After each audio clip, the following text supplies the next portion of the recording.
We really realized our financial problems when we started running out of money. And if you keep it up in 5 years, you'll owe $1.1 million, 3 times what this house is worth.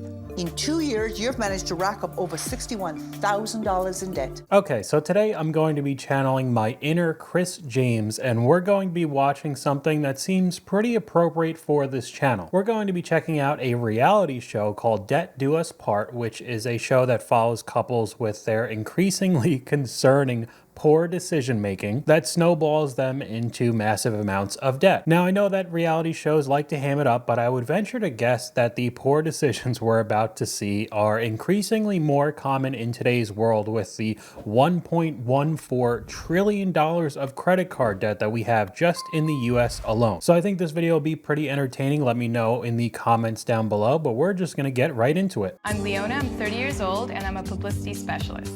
My name is Mohammed, I'm 31, and I'm an engineer. I've been married to Mohammed for 2 years. He's probably the most romantic man I've ever met. We knew we were gonna marry each other, like, instantly. He loves buying me things. He's like a dream guy. Well, you want to keep your wife happy, right? Happy wife, happy home. We decided to buy the house we're in now because what I really wanted was to buy a place with character. I do like that right off the bat, he was the dream guy as they're showing them checking out jewelry and buying a whole bunch of crap, and then that they really enjoyed this house because it had a lot of character, as literally the neighbor's house looks exactly like theirs. As soon as we walked into this house, I just fell in love with it. It's 3,200 square feet. It's big, it's beautiful, there's lots of space. There's a huge, lovely backyard. We're backing right onto a river. There's pathways. It was just my dream house. A lot of renovations got into the house. I think the renovations were close to $45,000 so far. 1 month after we moved in, we went to Thailand, Cambodia, Syria, and Lebanon for a month. I wonder why she likes this guy so much. The reasoning escapes me.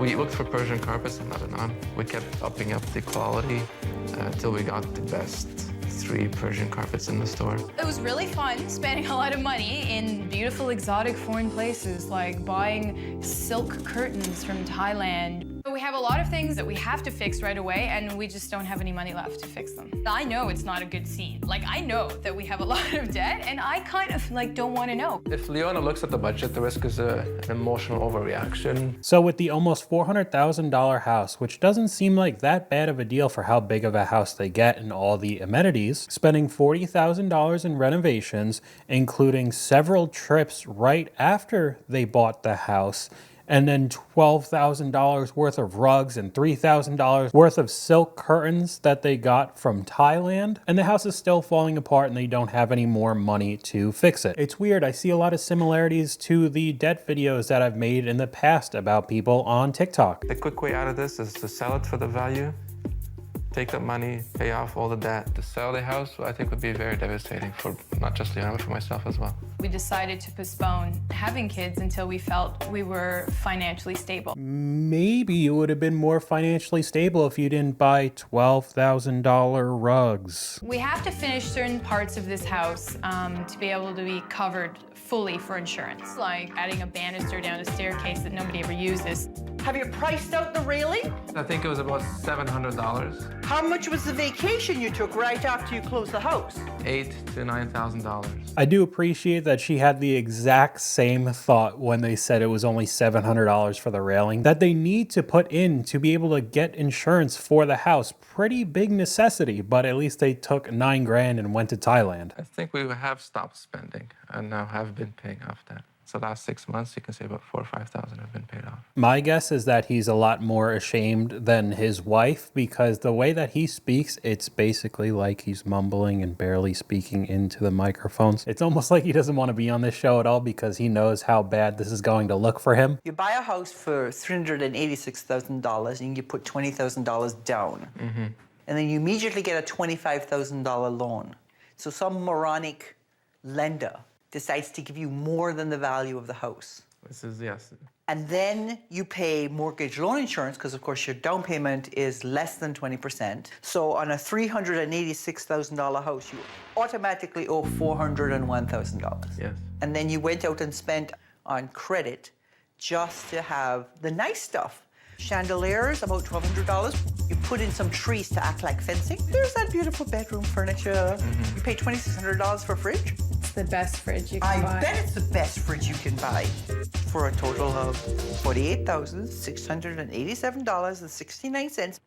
Here you sit at 30 years old with a big honking mortgage and $100,000 worth of consumer debt. Even though this is a reality show, it is actually pretty nice to see that they have the numbers laid out and it's more realistic, especially with kind of the Caleb Hammer financial audit type of videos that we've seen online now, where you see the actual numbers instead of guessing that, oh, I'm $10,000 in debt or I'm $20,000. This is exactly what they owe. To put it into a perspective that makes it as serious as it actually is, you're overspending every month by almost $4,000.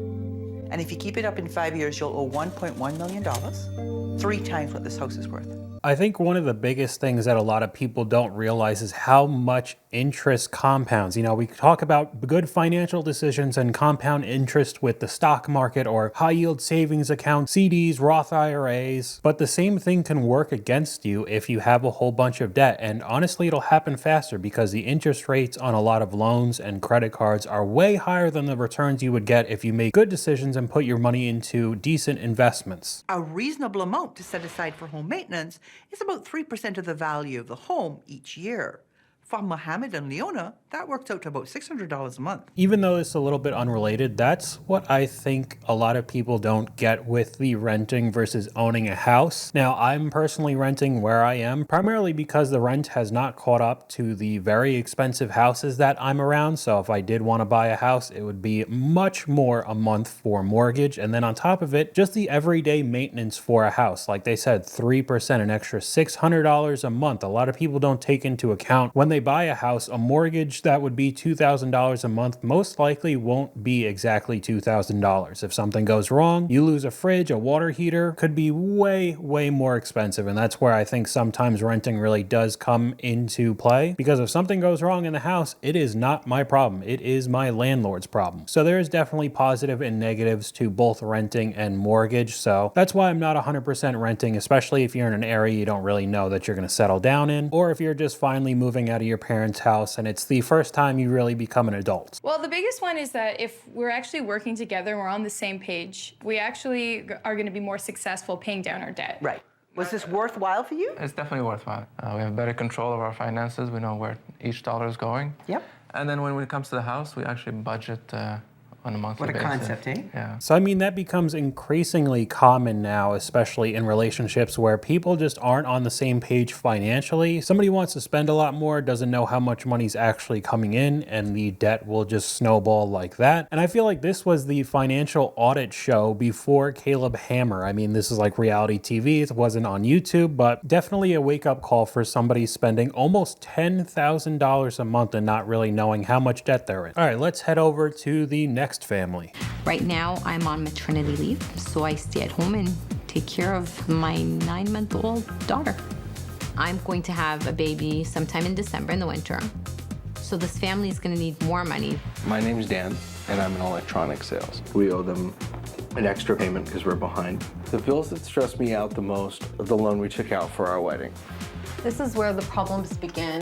The mistake, I guess, the way I see it is because it's such a high interest rate, we're not paying off the principal, we're paying more for the interest that's been added on. Weird. It's almost like I just made a topic about marriage debt and how much it hurts families because they end up fighting about how much money they owe on a 28% interest loan. And it's only $14,000, thank God, because a lot of the stats that we saw in the dedicated video, people were spending $35,000, $45,000, $50,000 on a wedding. Could you imagine a 28% interest on one of those just for a one-night party? Our major thing is the gym. So I signed up for the most expensive gym membership they had. The buy now, pay later is the table. And then Dan said, barbecue, barbecue. I said, fine, what's another $200? So they even got handouts from their family, and they had buy now, pay later. I mean, this show started in 2005, so we're almost 20 years since the beginning of all of these episodes, and you could see it doesn't really look like too much has changed. A lot of similarities with all the recent debt videos on clips from TikTok and experiences online and from you guys, and it's almost like this video could have been filmed this year. It's very interesting. It seems like a lot of people just don't learn. Alina's mom gave them $250,000 for their home, so they only have a $40,000 mortgage. But in their 2 years of marriage, they've racked up $60,000 in debt, and their high-interest loans have become high-interest hell. It honestly is easy street for these people, and I would say just from the very beginning of this clip, they're already worse than the previous couple that had overall more debt, but they really knew that they screwed up. These people are just unbelievable right off the bat. Can you believe what you spend in bank fees? So what's this? Convenience. Whose convenience? The bank's convenience. Because you're not doing it anymore. No, I'm not. Dan's net money management means that every month they're spending the equivalent of a week's worth of groceries in unnecessary bank fees. I probably should have said earlier that this is around a 20-year-old show because all the numbers and the amount of debt that these people are in are actually way worse if you convert it into 2024 money. So still, $200 is really stupid for absolutely no reason, but it's even worse when you realize that this was almost 2 decades ago. $200 went a lot farther than it does today. Alina and Dan are actually spending twice what they make. That overspending means that they're going $4,000 deeper in the hole every month. Overall, they've managed to rack up $60,000 in debt. If you stay on this track, in 5 years, you'll owe $460,000. That's $500,000 almost. And this all happened when they were $250,000 ahead of the 8 ball. Basically, nobody gets that kind of benefits, and they are still $60,000 in the hole. I have cut your variable spending by about 50%. Can you live on that? I think just as we got in the habit of spending a lot of money, we should be able to get in the habit of not spending as much money. $4,000 a month is still a lot, especially with what they had coming in. I believe she had $1,200 a month coming in from the maternity leave, and he only made, I think, $55,000 or $60,000 a year at his job. So $4,000 a month is still almost $50,000 a year in spending. Where are they getting the extra money? There's basically no savings if they're doing $4,000. In the midst of these days full of promise and success, the week took a sudden turn for the worse. Alina had a miscarriage.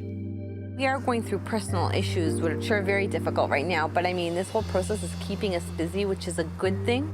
Jesus Christ. What the hell? I did not expect that in this show. Oh my God. All right. What a turn. This episode became a lot darker now. And I don't even know what to say. Wow. All right. I guess we just have to keep going. Feeling better? Getting there. Good. So you know what? We'll start with you, Dan. Okay. How did you... Okay. They spent like a total of like 15 seconds of the show on the miscarriage. And as soon as she answered that she was, getting there, she was all right. The music immediately changed and just went right back to the normal show. Oh my God. Wow. That's pretty brutal. Fun to be back at the gym. Yeah. Now I'll take him to Martha's spin class.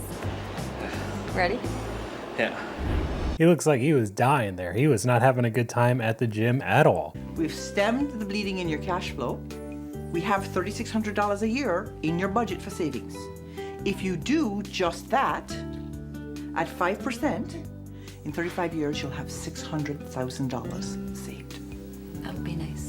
Overall, the whole thing's worked out really well. Okay, so for this couple, I don't seem as convinced as the first one. When a good portion of that episode, they were saying how much that they were scaling back and that a lot of the stuff that they were doing was pretty bad. They were just buying dumb stuff like the Persian rugs and really expensive silk and all the vacations. But if they just pulled back on that, they'd probably be all right. This one has such a leg up, even though they don't have a lot of income coming in general. They didn't cancel the $3,000 a year gym membership, and apparently he's going to just start going, even though clearly he's just not going to. He's going to go a couple times and then give up on it, especially being a smoker as well, and the curveball of having a miscarriage. And then just 15, 20 seconds later, just walking right over that and keep going on with the rest of the show. This episode was a lot darker than the first one, man. I did not expect that. So we have one more to go over. Hopefully it'll be a bit more lighthearted than that one. I work in merchandising for a drugstore. I'm currently on mat leave. Before that, I was an assistant supervisor at a daycare. When we were living with my in-laws, I could say we were probably living like the life. Newlyweds, no rent. Things just kind of moved really quickly after that. We kind of did like everything. Buying a house was definitely both of our dreams. You know, get the dog and the whole storybook. Fairy tale, yeah, that's what we want. I guess when I see each individual monthly bill, I sort of worry about it then, but as soon as it goes in that filing cabinet, it's pretty much gone out of my mind. It's like a black hole when we put our bills into the file cabinet. I handle all the money in the house. It's always a joke. We make it a joke because if we make it a joke, it's okay. I'm doing a horrible job with it. He says he has no idea where the money goes, especially if they put it in their filing cabinet, but he's the one who's in charge of money? Dude, you're setting yourself up for failure. What are you doing? As newlyweds, Sandy and Mike lived rent-free with his parents. Now they're homeowners, and in just 2 years, they've managed to rack up $60,000 of debt. Again, so they both had a leg up compared to the first couple. This one was able to live rent-free for 2 years, be able to save as much money as possible. As a couple, they were making about $85,000. So potentially that could be $170,000 saved, again, 20 years ago. But they spent all of that, blew all of it, and somehow had enough money to put down on a house, and then they start being hosts all the time. And again, very similar situation. They're in $60,000 worth of debt. Here's the huge problem. Parents do this to their kids all the time. Oh, we don't want any rent. And then they get you guys used to living on a disposable income you will never again have for the rest of your lives. You are both way worse off than you think. I wouldn't really say it's the parents' fault, though, for helping out their children, especially for 2 years living rent-free. I mean, it's probably the best way to have a leg up before you end up, renting an apartment or buying a house, having a mortgage. So yeah, maybe you could take it in the way of, I have a whole bunch of disposable money and I could just start blowing it. But that's primarily the fault of the couple. I wouldn't blame the parents for just trying to help them out. This is a monthly average over 6 months. $650 a month at the department store. Seriously. Kid stuff, $330. That's above the department store. Family and gifts, $250. Charity. You people are very generous. You give $140 a month to charity, but you're giving away money you don't have because it's not your money. It's a credit card company's money. $174 a month on the dog? Are you sending him to university? That is pretty insane. What is that, $7,000, $7,500 a month on an $85,000 a year salary? I guess that really is a consequence of not having too many expenses for 2 years straight. So you could actually have the $3,000 to $4,000 worth of random spending because you didn't really have to pay any bills. You're insane. You're spending $9,400 a month more than you make every single month. In 2 years, you've managed to rack up over $61,000 in debt. Keep it up, and in 5 years, $1.1 million in debt.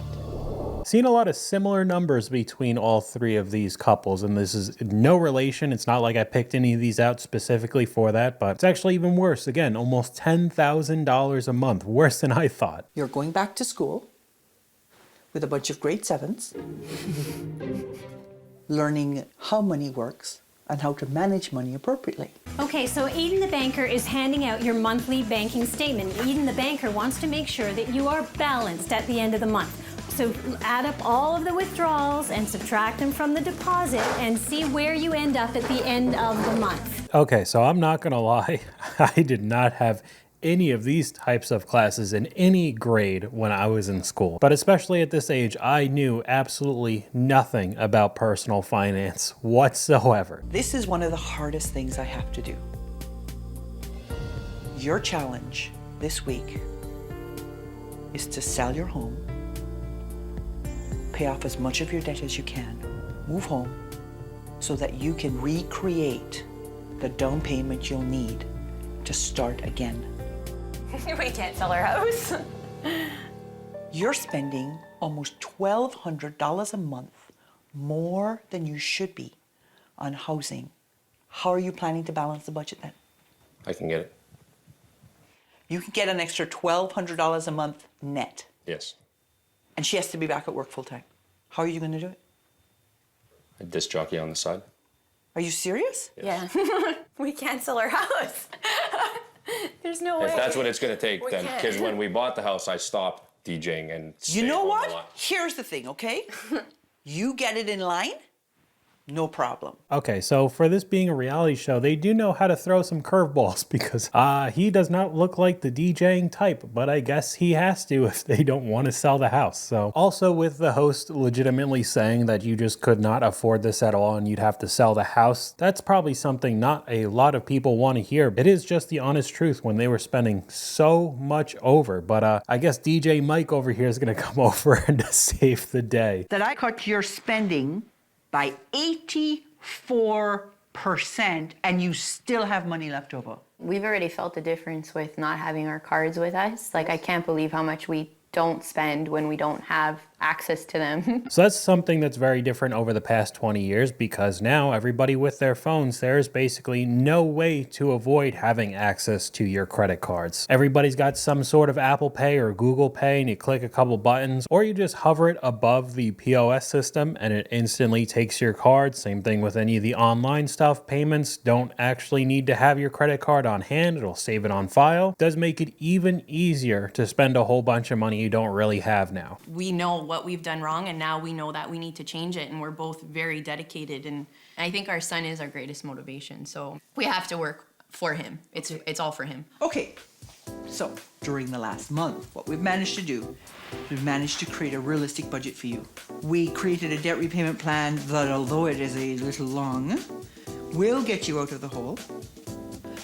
And we got you working together and recognizing that caca will happen. It is only a matter of time, okay? All right, again, they are teetering on the edge of being able to afford their lifestyle. This guy basically has to become a DJ constantly throughout the year and not the most consistent work, so it seems like it'd be pretty difficult. The last two couples, I don't have nearly as much confidence as I do with the first one, but very interesting video. A lot of curveballs that I did not expect from this show, but that's what reality shows are for. I know that this was primarily entertaining, but there's a lot of similarities between the debt we see today and a show from almost 20 years ago. So let me know what you guys think in the comments down below. YouTube thinks you'll like this video popping up on screen right now, but hopefully you guys enjoyed this video. If you did, please leave a like and I'll talk to you guys later.